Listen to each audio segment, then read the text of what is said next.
Bale ang bronze stud boss dito mo ilagay sa gilid kasi dito banda yung anode. Katulad nito boss. Ganyan. Ganyan yung anode sa gilid.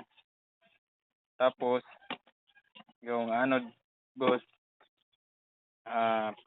piraso mo na ganito. Bali gawin mo yung tatlo.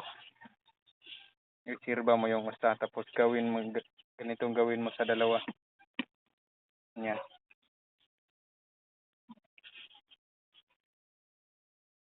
Tapos yung caustic soda,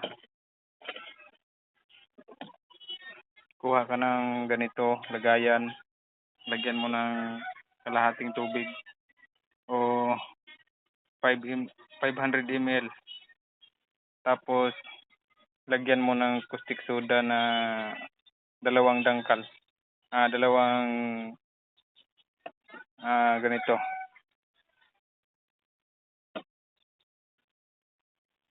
Tapos mag-iinit 'yun pag matunaw na lahat.